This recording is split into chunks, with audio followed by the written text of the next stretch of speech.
This is Dorothy Roberson, who is our narrator. My name is Connie Rufner, and I am the interviewer. So Dorothy, what year were you born? 1915. September 1st, 1915. So you're 97. 97. So you've seen a lot. Working on 98.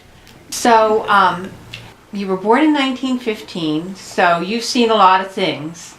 Where were you born? Armstrong County, Red Bank Township. And near a little town called Mudlick. Okay. I was born in the country. Okay. Raised on a farm. Where are you? A big farm. How big? I think it was 160 acres. So what kind of chores did you do? Oh, I was raised to work. Uh-huh. I helped in the fields. I was the one that would, because I was the middle one. I had an older brother and an older sister, and a younger sister and younger twin brothers. So I was the middle one. And when they would go out in the fields to gather in the wagon loads of hay, they didn't bale it then like they do now.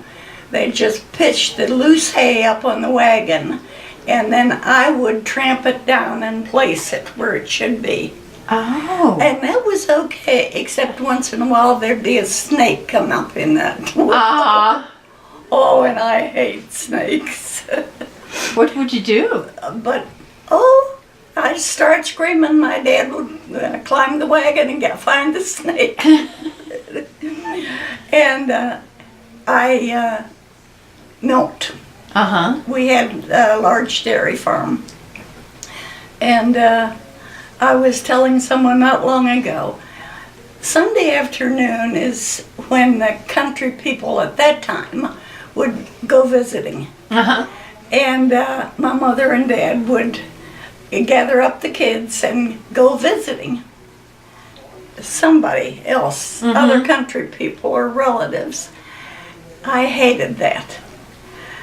And I would promise Dad that if he wouldn't make me go, he wouldn't have to come home early to get the milking done. I would do all the milking. Uh-huh. And it was this way. Yeah. No electric milkers. And we had 17 cows. That's a lot. How long does it take to milk a cow that way? Oh, golly, I don't remember anymore. I don't really. Probably at least 10 minutes. Uh-huh. But that's why I was very, very young when I started milking, and I blame this arthritis on that my hands were really too young to do it. And then later on, when I got to be 16 and could drive, in the meantime, when I went to high school, I stayed at my brother's house in New Bethlehem.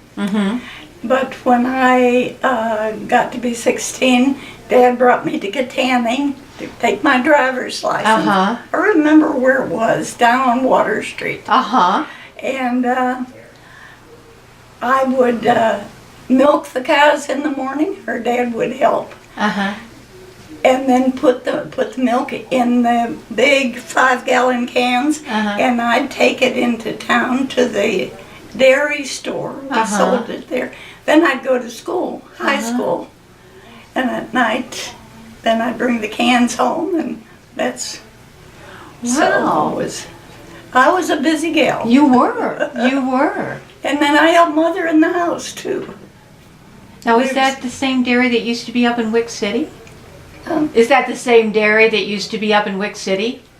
Oh, no. It was called Bish's Dairy at that time. Do I dare tell you a story for this? Oh, please, please. I was sitting here thinking one day, I wanted to talk to somebody, not anybody, wanted my family. I was homesick. And there were 6 of us, and my mother and dad, and I have a pretty good imagination, and I was visualizing Mother and Dad sitting in heaven at a great big round table. And there was Claire, my oldest brother, and Mary, my oldest sister, and Ruby, my younger sister, and Arnie and Dawn, the twins, all of them sitting at the table. And Dad looking around the table and saying, "Where's Dorothy? She should be here, she's the middle one." And then thinking a minute and looking at Mother and saying, "You don't suppose she went to hell, do you?" I laughed, I got a good laugh, then I cried. But I'm the only one left. So, I don't know why, but here I am. So you moved away. So after you went to high school, is I that went the to first high time? school, and I got, I think I had a job at Murphy's 5 and 10 in New Bethlehem for a very short time after that. But then I went away up to Wellsboro. My aunt got very sick and nobody to take care of her, and I went up and took care of her for a while. And then I came back. Then I got married. That was my first one. And then that's really what started.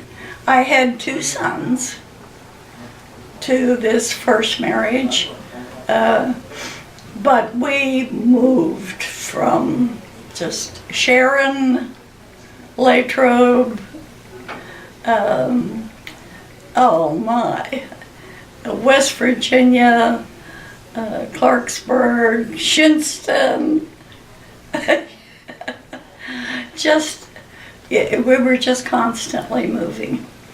And I like that. I like that part of it. I love to move. It's hard on children because you're changing schools all the time. Yeah. But my boys did very well. And so... Now, was what, during the 30s? In the 30s? Yeah, was that during the 30s? My one first son was born in, I was married in 1936. First son was born in 38. He is now, will be 75 years old and lives in Texas. And he's the one that was a fighter pilot in the Air Force for 30 years. And that's a picture That's of him. in his plane. And then in 41, my youngest son was born. And then... And then It was just, like most families, they lived here and there, and So you came back here, though, during the war?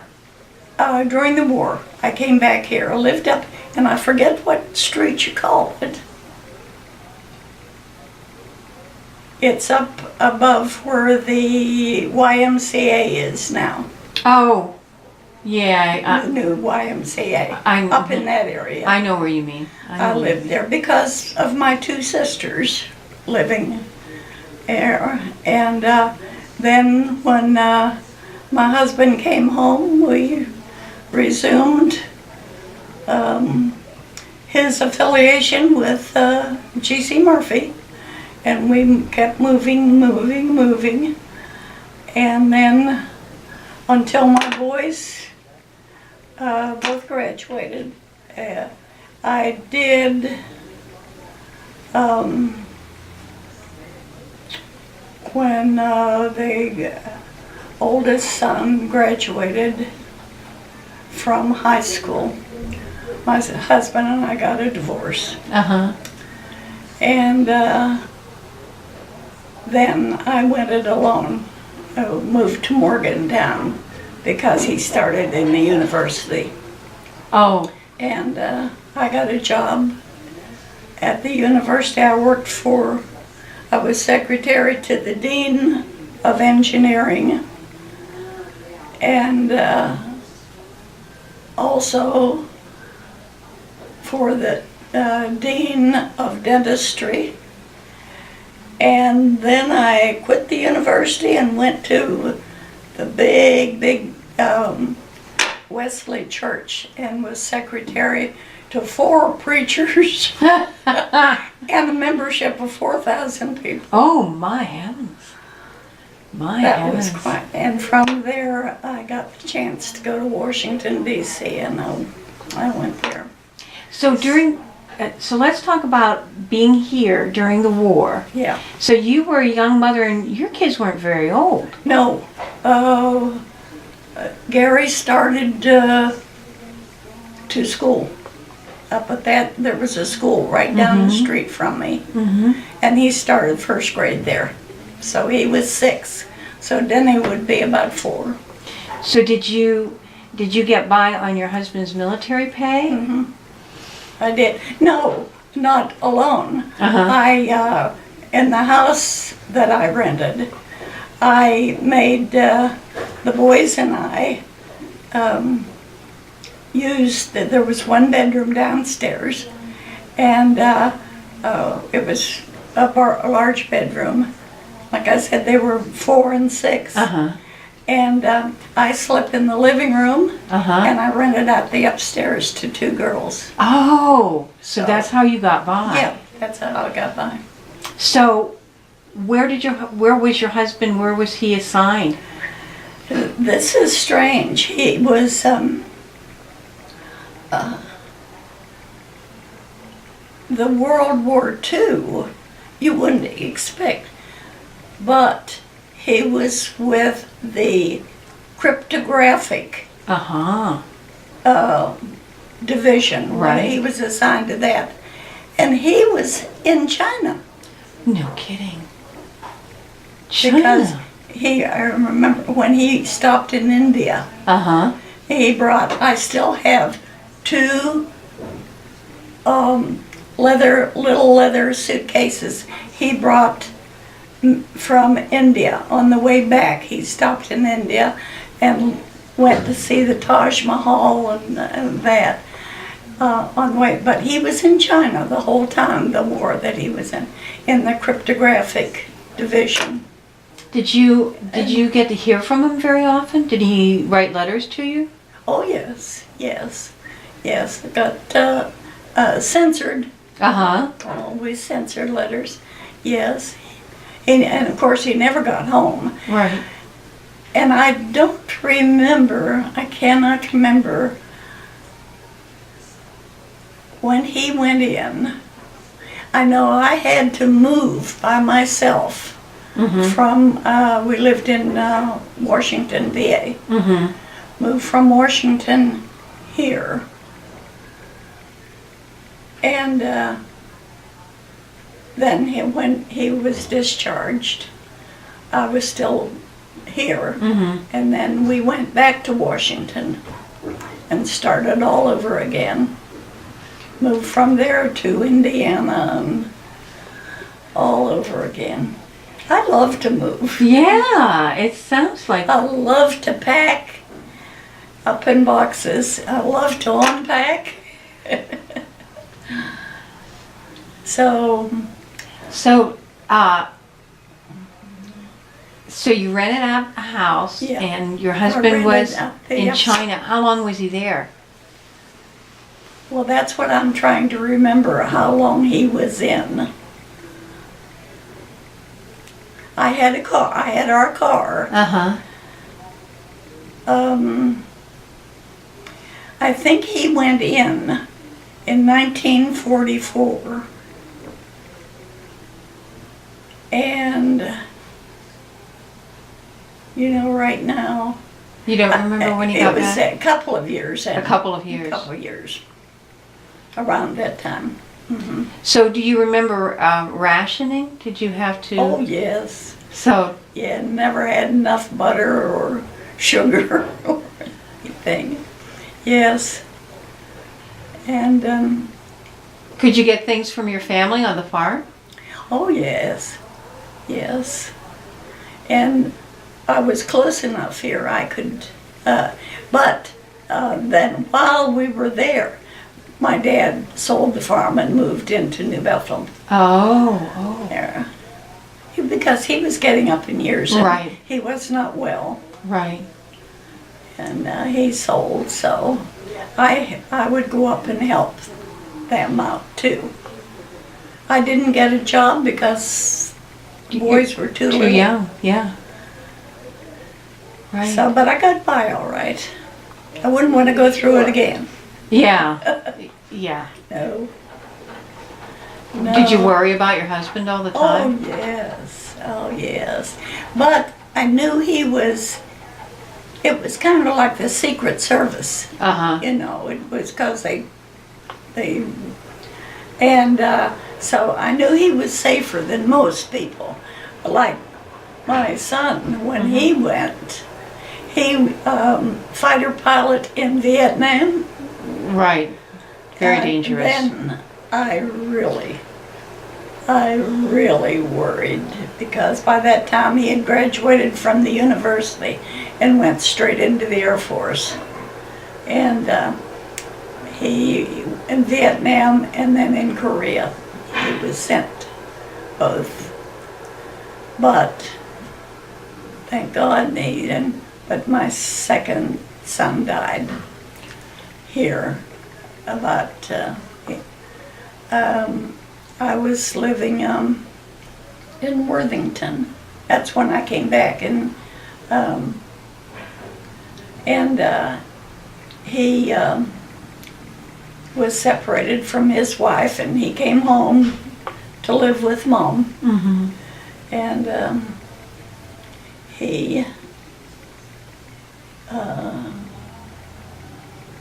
had a kidney infection, went into the hospital, and was getting ready to come home. I went over to see him one day. Oh yeah, I went every day he was in the Veterans Hospital in Butler. Uh-huh. And I went every day to see him, and I went this day and said, "What do you want me to, I'll be over tomorrow, what do you want me to bring you?" He said, "I don't know, call before you come." Uh-huh. I called, and a stranger answered. He said, "Hold the line." I held for 20 minutes. And in that 20 minutes, then he died. Oh. There was a doctor working on him. Oh. Finally, a doctor came on the line, Oh. and he said, "We've been working on him for 20 minutes." That's the way I found out he was gone. Oh, I'm so sorry. Yeah, it was pretty hard. Actually, I've never gotten over it, and I never will. No. No. But I should, because I realize my sister had 6 sons and 1 daughter. The one that I came back here to be with. And 5 of those boys dropped over dead with heart attacks. Oh my. And she got through it. She beautifully, so she was a real encouragement to me. But there's a syndrome in the family, a problem. So I don't think you want things like that. What do you want? Well, actually, we talked about what it was like for you during the war, and that's a lot of what we're looking at right now. So that there was rationing. What else do you remember that was, and you missed your husband? What else do you remember that was particularly interesting or particularly hard?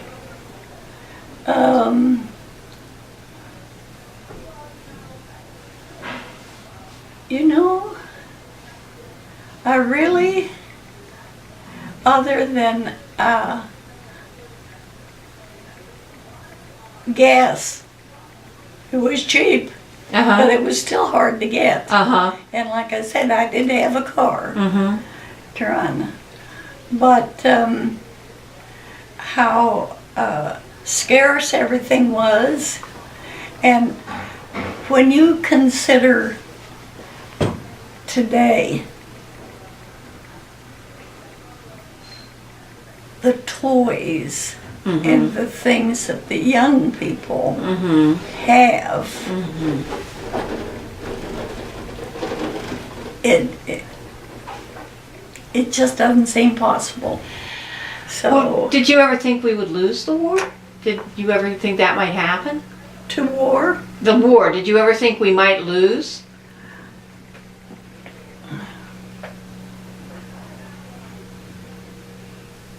I don't think I was worried about that at all. No. There were just so many people, like so many deaths, like my brother, and so many families that were hit like that. But I don't think I ever thought that we would lose the war. Yeah, after all, that was so far away. Do you remember when it ended? Oh, yes. Yes. How did you find out? Oh, dear. I think like anybody else on television. What else? Well, my husband was home by that time. And my brother was also out of prison camp and home by that time. So your brother was a prisoner of war. He was a prisoner of war in Romania. And that was, he was just flying over Romania, wasn't, and he was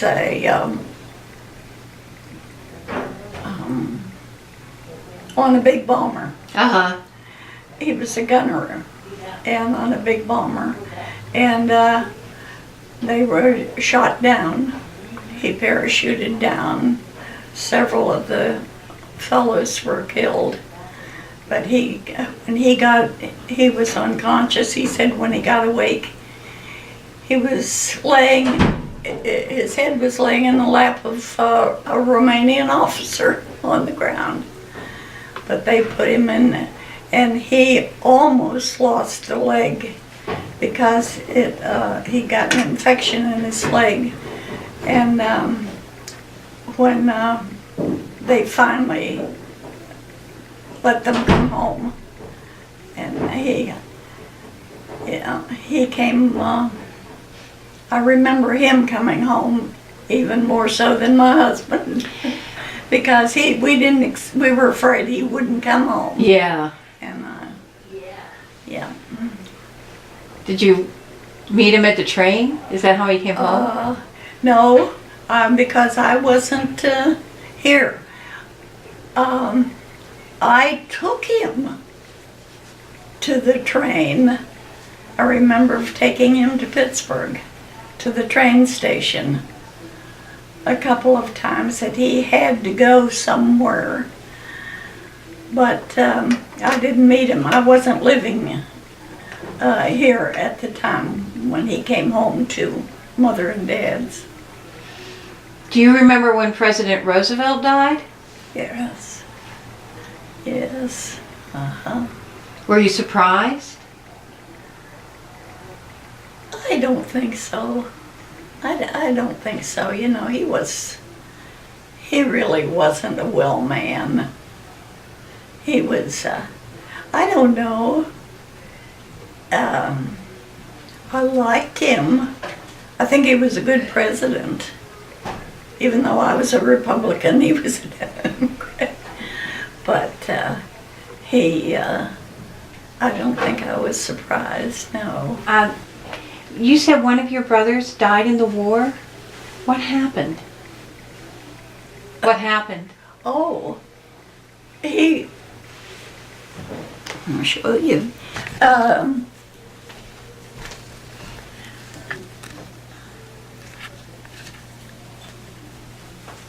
They were both shot down at the same time, my mother and dad. He was missing in action. Uh-huh. He was also on a big bomber. He was a nose gunner on a big bomber, as was he too. And my dad, years later, he happened to be talking to a neighbor up around there from another town. And this man knew a young man who had been over there too at the same time. My dad went to see him. You won't believe. They were on the same raid that day, and they raided Bremen, Germany. He was based in London. And they went from London to Bremen, Germany, and I forget how many planes were bombers. And they were coming back from the raid. His plane was pretty well shot up. And this neighbor from Reynoldsville, I believe he was, his plane was kind of nursing Don's plane along. And he said they were losing altitude, and they got to the English Channel and were trying to land on the channel, and it blew up. Oh. So there were no survivors at all. We knew that. And Don he was 19 years old. And this is Dawn. That's Don. His name is on this bronze plaque at the courthouse down here in Canandaigua. Uh-huh. His name is on that, with that. And this is his twin brother. And they look a lot alike. Do you think so? Yeah. Not really. I mean, they don't look exactly alike. Well, with the caps on, you can't tell. He had blonde hair, blue eyes. He had brown hair, brown eyes. Ah. But they were the same size. They were both big fellows. And they definitely look like brothers. yes. And especially because you can't see their color. And that Arnie said that was so hard on him because they were twins, you know, they're always closer. And he was in prison camp when he learned of Don's. Oh. And So was he the one who was in prison camp in Romania? mm-hmm. Yeah. And they were both shot down on the same day? And when he was in prison camp in Romania, there was a royal princess of the Romanian government came to camp to see the prisoners and bring them things that they might need, a little extra food or something. Years after he came home, years after the war ended, she came to the United States to visit and look up her boys. And he lived in Baltimore. Uh-huh. And she came to Baltimore, called him on the phone, and she went over to his house. She was going to stay in a motel. He invited her to stay. She stayed with him for about a week. How nice. She was an old lady like me. But she was a princess. Yeah. He kept in touch with her until she died. How wonderful. Yeah, so there were some good experiences come out along with the terrible bad. But, Well, thank you so much for sharing your memories with us. well, I'm sorry. I didn't think it would be probably what you wanted.